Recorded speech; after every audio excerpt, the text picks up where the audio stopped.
यहाँ बैठे हैं रविवार के सुबहकालीन सभा में। हम लोग यहाँ इसलिए आते हैं कि हम एक सप्ताह के लिए आपस में हम बातचीत करें। यहाँ से जो बातें बताई जाती है वो परम पूज्य गुरुदेव की बातें होती है। हम सभी लोगों को ये बोध कराया जाता है कि हम दिशा से भटक तो नहीं रहे हैं, हमारी दिशा तो सही हो। आप जानते हैं जब समुद्र में कोई जहाज चलता है और दिशा से भटकता है तो उसके लिए क्या चीज का बंदोबस्त होता है? लाइट लगा होता है, उसको क्या कहते हैं? जो कोई जहाज भटक जाए तो उस लाइट को देख के, उस रोशनी को देख के अपना रास्ता ठीक कर ले। युवा प्रकोष्ठ वही काम कर रहा है। युवा प्रकोष्ठ को भगवान ने इसलिए बनाया है कि भटकते हुए लोगों का जहाज जो इधर उधर भटक गया है समुद्र में, इस दुनिया के समुद्र में, वो इस लाइट को देख के अपना रास्ता ठीक कर ले। परम पूज्य गुरुदेव ने कहा, बेटा ऐसा समय कभी कभी इतिहास में आता है जब मनुष्य का भाग्य और भविष्य दोनों परमात्मा नए सिरे से बदलता है। अभी के समय में, जिस समय में हम लोग जी रहे हैं, ऐसे समय में गुरुदेव ने अपने किताबों में लिखा है जो दो काम बड़ा महत्वपूर्ण है। एक निर्माण का और दूसरा विध्वंस का। दोनों काम भगवान को करना है। विध्वंस भी करना है उनको और निर्माण भी करना है। दोनों काम उनके जिम्मे इन दिनों आया है। महाकाल का तांडव इस किताब में लिखा है। महाकाल और युग प्रत्यावर्तन प्रक्रिया में गुरुदेव ने लिखा है ये दोनों काम करना है। या तो मनुष्य सीधे रास्ते पे चलने को विवश होगा या जबरदस्ती उसको सीधे रास्ते पे लाया जाएगा। जबरदस्ती कौन करेगा? ऐसी स्थिति पैदा की जाएगी कि आप मजबूरन सही रास्ते पे चलेंगे। ऐसे कंडीशंस आएंगे कि आपको सही रास्ते पे चलना होगा, कोई ऑप्शन नहीं है आपके पास। ठंड बढ़ गया, मजबूरी में जो स्वेटर लोग रख देते थे, अभी तक देखिए फरवरी आया, किसी ने कहा पहनो भाई, उपदेश दिया किसी ने आपको, समझाया किसी ने, समझाया कि बांधो? किसी ने उपदेश दिया आपको? कोई कोचिंग वाले लोग नहीं दिया। आपको ऐसा अनुभव हुआ कि अगर नहीं पहनेंगे तो चले जाएंगे, तो डर से ठंडा लग रहा है, पहन लिया मजबूरी में, क्योंकि ठंड बढ़ गया है। क्या करें, उपाय नहीं है, ऑप्शन दूसरा नहीं है। परमात्मा भी यही उपाय करेगा। सीधी उंगली से घी ना निकलता है, उंगली को टेढ़ा कर लिया जाता है। अब सीधे मानने वाले लोग तो हम हैं नहीं, इतने सहज तो हम हैं नहीं कि कोई हमको सीधे कह दे और हम मान लें। चूंकि हमारा आदत ही बिगड़ गया है, ये समझाने बुझाने से ये आदत ठीक होने वाला नहीं है। तो आप लोग क्यों समझा रहे हैं? हम लोग क्यों समझा रहे हैं? जब ठीक होना ही नहीं है तो ये काम हम लोग क्यों कर रहे हैं? उन्होंने कहा बस तू कहते जाना, 100 में 1 आदमी सुधरेगा। परसेंटेज क्या होगा? जैसे आप 100 को आएंगे, 100 पर हम अगर कुछ बोलेंगे तो उसमें से 1 कोई आएगा, हाँ ठीक है। 99 का भाइयों का अंत वही होना है जो अशोक ने अपने भाइयों का किया था। कहां? शीतला माता वाला कुआं देखे हैं? ये समय है। इसी बिहार में कभी समय था जिसके नाम से पत्ता कांपता था। किसी के दरवाजे पर अगर कोई वो पहुंचता था तो लोग गर्व से अनुभव करते थे। वो कौन था? यहां का बाहुबली और क्रिमिनल होता था। आपको भी याद होगा, इतने छोटे तो नहीं रहे होंगे उस समय। अरे 2000 तक का मामला है वो। आज वो लोग कहां गए पता ठिकाना भी खोजने पर पूछना पड़ता है, भैया वो कहां रहते हैं आजकल। समय बदल गया। इसलिए आपको बार बार इस बात की चेतावनी दी जा रही है कि आप सही रास्ते पे आ जाओ, चाहे जैसे भी आओ। मन को मार के आओ, मन को दबा के आओ, मजबूरी में आओ, आना पड़ेगा। कोई उपाय नहीं, कोई ऑप्शन नहीं। आप सौभाग्यशाली हैं कि ये बताने वाले यहां हम लोग खड़े हैं। बहुत लोगों को तो कोई बताने वाला भी नहीं। वो तो उसी जिंदगी में जी रहा है और सोच रहा है ऐसे ही होगा, और उसका जाना तय है।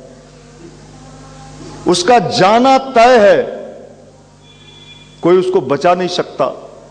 क्योंकि ये प्रोजेक्ट अगर हम लोगों का होता, किसी सरकार का होता, तो कुछ दिन कुछ दे लेके फाइल को दबा सकते थे। लेकिन ये प्रोजेक्ट उसका है। उन्होंने कहा है नए सिरे से इंसान का भाग्य और भविष्य दोनों लिखा जा रहा है। या तो इंसान सीधे रास्ते पे आएगा या जाएगा। जाने के कई तरीके होंगे। जाने का मतलब मर जाना ही नहीं होता। जाने का मतलब मर जाना ही नहीं होता है। घुट घुट के जीना, तनाव में जीना, टेंशन में जीना, फ्रस्ट्रेशन में जीना, ये जीना है। अगर इसको आप जीना कहते हो कि साहब हम तो जिंदगी जी रहे हैं, आप जिंदगी जी नहीं रहे हो, आप जिंदगी काट रहे हो। काटना मजबूरी है, क्या करें, आए हैं तो पढ़ना तो पड़ेगा ना भैया। ठंडा रहे गर्मी रहे, मजबूरी है, कोचिंग जाना पड़ेगा। उपाय नहीं है दूसरा। ये मजबूरी का मामला है, मन का नहीं। यह आपकी स्थिति है। इसलिए परम पूज्य गुरुदेव ने कहा कि बेटे लोगों को कह देना, चेतावनी दे देना, वो सीधे रास्ते पे आ जाएं, सही रास्ता अपना लें, और सब लोग वही लाइट बन जाएं एक दूसरे के लिए। जो आपको देख के भटकता हुआ दूसरा जहाज, मुसल्लहपुर वाला, बाजार समिति वाला, महेंद्रू वाला, जहां जहां हथुआ हॉस्टल वाला, सैदपुर वाला, मिंटो वाला, जैक्सन वाला, न्यू वाला, पटेल छात्रावास, ये जितना भटका हुआ जवानी वाला जहाज है, या तो रास्ते पे आ जाए, नहीं तो भटक के समुद्र में उसका डूबना तय है। अब इसमें लाइट कौन बनता है, इसी का आपके पास ये सुयोग आया है, अवसर आया है। किसी के समझ में आ सकता है और किसी के समझ में होगा क्या कहते हैं ये लोग जी, क्या कहा तू, नहीं आया, नहीं आएगा भी नहीं, सबको आ जाएगा। तो भगवान के यहां भी इतना वैकेंसी नहीं है। सब आप महापुरुष से बन जाइएगा तो हम लोग इतना दिन से झाल बजा रहे हैं, हम लोग को कौन पूछेगा। सब इतने होशियार, इसलिए ये भी नहीं होने वाला है, हम जानते हैं, ये भी सत्य है। सब आईएएस बन जाएगा तो आईएएस का फाइल कौन धोएगा, टन टन घंटी बजा के पानी ले आओ, ये काम कौन करेगा। इसलिए प्रकृति कुछ लोगों को समझने ही नहीं देती है कि तेरा भाग्य यही है, तू यह करेगा।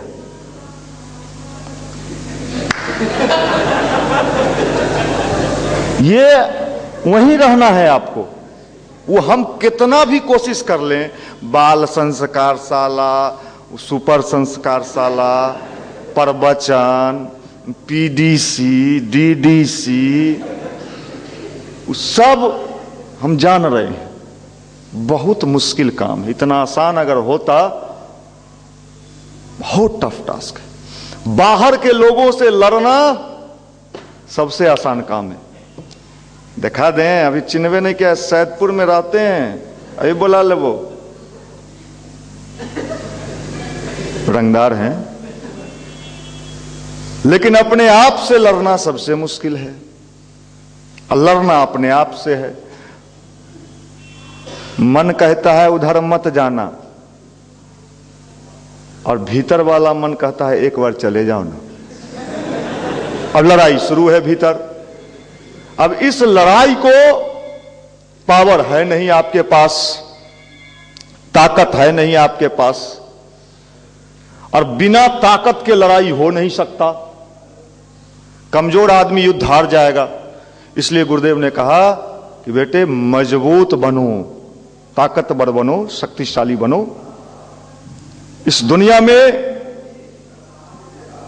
देखिए भैया, कौन बात कर रहे हैं उनको या तो रास्ते से नीचे उतार दीजिए या कहिए कि नीचे चले जाएं।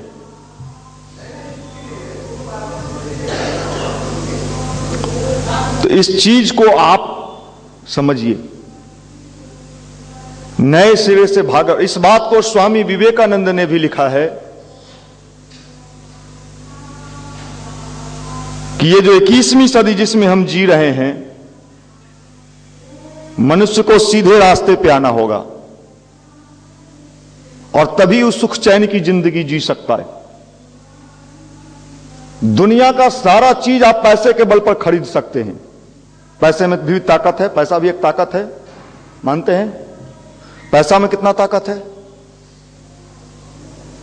कितना ताकत? बहुत ताकत है, मैं भी मानता हूं, मैं इससे इनकार नहीं करता। लेकिन पैसा में सब ताकत नहीं है। पैसा आपको मानसिक शांति नहीं दे सकता। Sofa set, TV set, dinner set सब दे सकता है, लेकिन माइंड अपसेट। सोफा पर बैठे हैं, अभी उज्जवल जी उप संपादक हैं हिंदुस्तान के। पूछिए टेंशन है? संपादक कब बनेंगे? संपादक हो जाएंगे, फिर पूछिए अब इसका मालिक कब बनेंगे? मालिक बन गए, अरे पटना में न बन गए। आदमी जैसे जैसे ऊपर चढ़ता है, अगर उसके पास अध्यात्म का सहारा नहीं है तो हमेशा परेशान रहता है। कई लोग इसलिए परेशान हैं कि मेरी शादी नहीं हो रही। चलो भगवान से प्रार्थना करेंगे आपकी शादी जल्दी हो जाए। शादी हो गई? अच्छे हैं? हाँ ठीक है भैया। क्यों? पहले मुश्किल था, अब पूछिए निशांत रंजन से, अभी नया शादी हुआ है। शादी के पहले भी परेशान रहता था, टाइम नहीं है भैया। अब तो कहता है टाइम ही नहीं है भैया। अब बताइए। तो भाई उस पावर हाउस से जुड़ जाइए। गुरुदेव ने लिखा है, अपने आप को उस पावर हाउस से जोड़ लो। उन्होंने लिखा है अपने अमृतवाणी में, गंदा नाला भी जब गंगा जी में मिल जाता है तो वो भी क्या हो जाता है? गंगा हो जाता है। इस धरती पर मन को पवित्र करना और मन को शांत रखने की ताकत अगर किसी चीज में है तो वो सुपर नेचुरल पावर में है, परमात्मा में है। ये मिलेगा कैसे? इसका टेक्निक क्या है? वही तो आपको बताते हैं हर बार। ध्यान करिए, मेडिटेशन करिए। और मन अगर अशांत है तो आप कभी भी किसी चीज से मजा नहीं ले सकते। और मन शांत है तो जहां रहोगे वहीं आनंद आएगा। अशांत मन का व्यक्ति कुछ नहीं कर सकता है, उसको पढ़ने में भी मन नहीं लगेगा, क्योंकि उसका मन अशांत है। कोचिंग वाला टीचर बेचारा क्या करे? वो खूब पढ़ा दे आपको, खूब समझा दे आपको, लेकिन आपका मन अशांत है, इसलिए आपके मन में वो बात जा ही नहीं रहा है। कल हम बाजार समिति से आ रहे थे, हम थे, प्रिंस जी थे, नुक्कड़ सभा में के बाद लड़के लोगों का जो हुजूम चलता है कोचिंग वालों का, किसी बेचारा अच्छे बाप माई का बेटा होगा, अच्छे कोचिंग से आ रहा होगा, सब आपस में बड़ा अच्छा बात करते हुए जा रहा था। एक कह रहा था उसमें दूसरे को, और रोज रोज तुम लाइन देगा तो लाइन नहीं मिलेगा तुमको, मैंने रोज दो टोका, कभी न कभी टोका फंसाते कभी आप लोग नहीं देखे हैं, गांव में जनरली ज्यादा फंसाता है, शहर में झोपड़ी में एक बार लुढ़क के फिर दोबारा फंसाता है। तो वो ये बात पर चर्चा नहीं कर रहा था कि हम अपने भविष्य को कैसे सुंदर बनाएं, हम अपने कैरियर को कैसे सुंदर बनाएं, हमारा आने वाला समय बेहतर कैसे बने, हमारा पढ़ाई कैसे बेहतर हो, इस बात की चर्चा तो है ही नहीं। चर्चा किसी तीसरे सब्जेक्ट पर चल रहा है, और वो कह रहा है कि हम इंजीनियर बनेंगे, हम डॉक्टर बनेंगे, हम आईएएस बनेंगे। इसलिए याद रखिए, अगर विचार हमने ठीक किया, सोच सही किया, तभी कुछ संभव है। और इसके लिए आपको भगवान के साथ साझेदारी करना होगा, ईश्वर के साथ साझेदारी। हर दृष्टिकोण से मुनाफे का सौदा, गुरुदेव ने लिखा है। भगवान से जुड़ के अच्छा काम करिए। आप बाल संस्कारशाला क्यों चलाते हैं? आप बाल संस्कारशाला क्यों चलाते हैं? हम बाल संस्कारशाला इसलिए चलाते हैं कि मेरा संस्कार ठीक हो जाए। याद रखना भाई बाल संस्कारशाले वाले लोग, हम बाल संस्कारशाला इसलिए चलाते हैं कि मेरा संस्कार ठीक हो जाए। नहीं साहब, हम तो बाल संस्कारशाला इसलिए चलाते हैं कि हम बहुत बड़े समाज सेवी हैं। आप कुछ नहीं हो।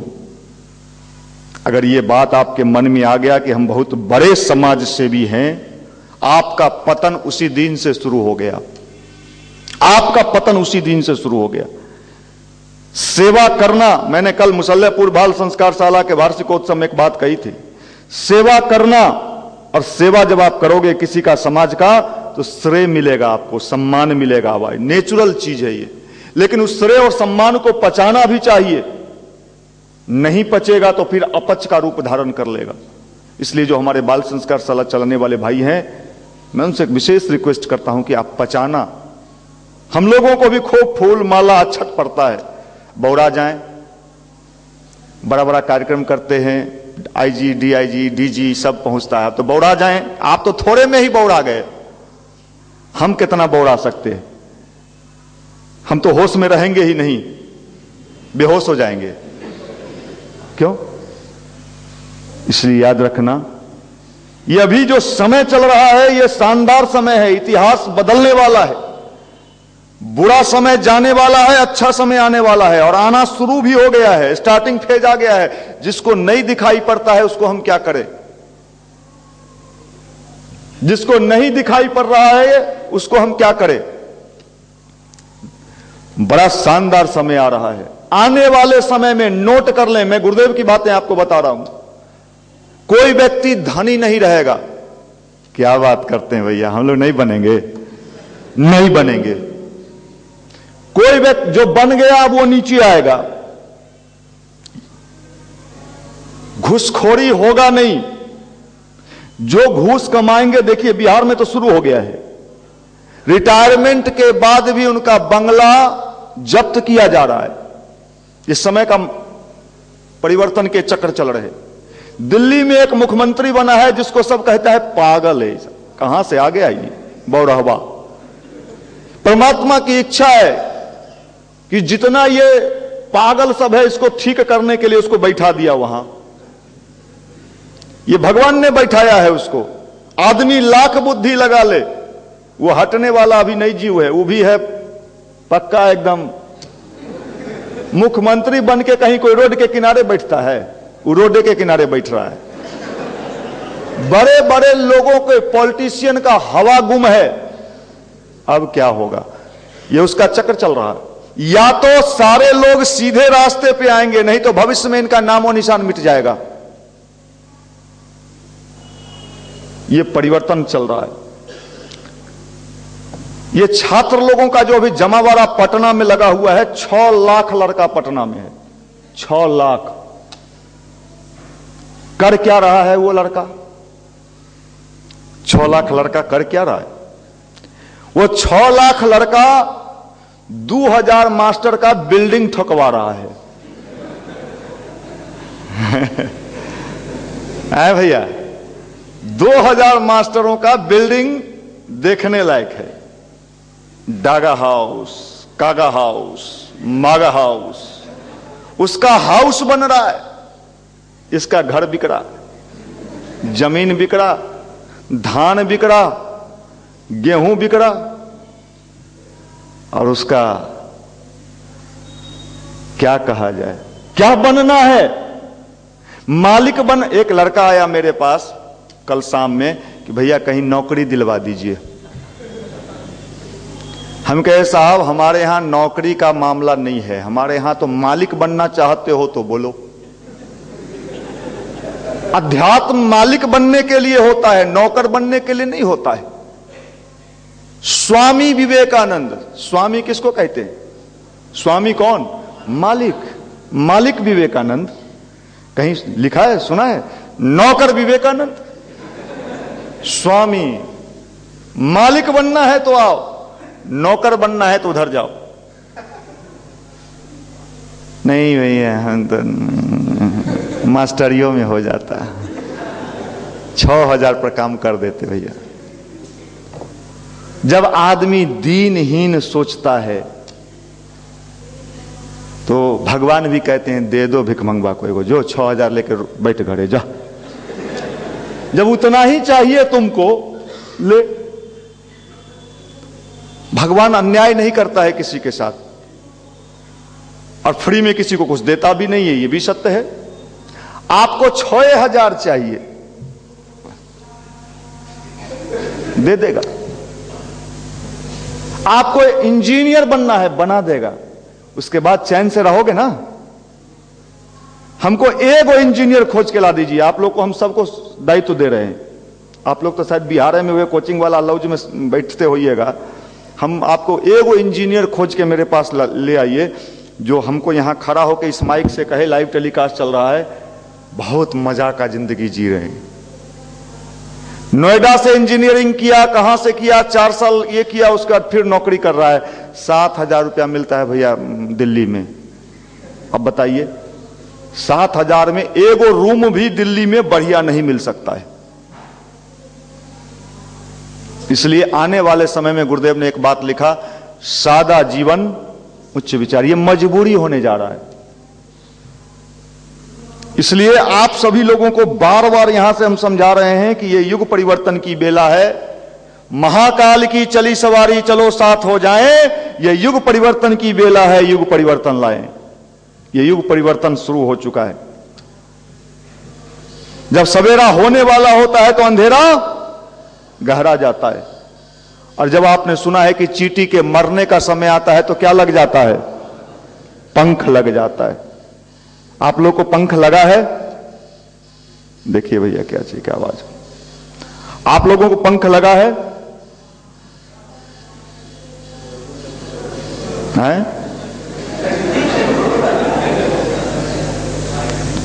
इसलिए जब कोई चीज जाने वाला होता है तो उसका लौ तेज हो जाता है। जब कोई चीज, दीपक जब बुझने लगता है तो उसका लौ तेज हो जाता है। देखिए क्या हुआ बिहार में। पटना यूनिवर्सिटी का वीसी कौन बन गया? हाल सबका रात का नींद उड़ गया। सीमाद्री जी पहले भी आए थे और 4 महीना में इनको सब विदा कर दिया था कि जाइए, यहां गुजारा नहीं है। क्योंकि कड़क आदमी है, बहुत कड़क। हम मिले हैं। गायत्री के साधक, 11 माला प्रत्येक दिन गायत्री का जप करने वाला। अभी जो पटना यूनिवर्सिटी के वीसी बने हैं वो गायत्री के साधक है। मैं मिला हूं उनसे।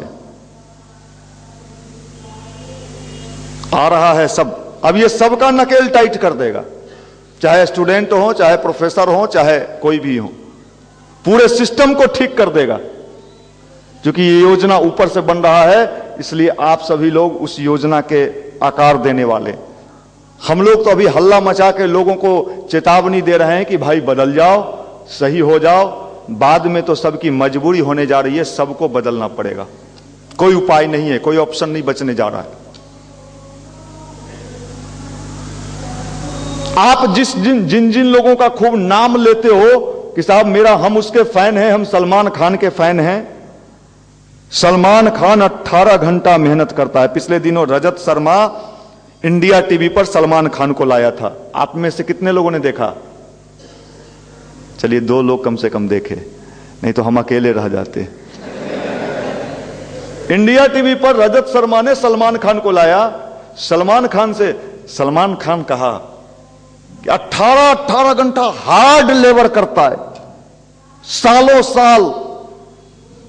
आपका हाल क्या है? वो जो लेबर करता है, हम उसके लेबर को देखते हैं। आप देखने वाले, वो करने वाला।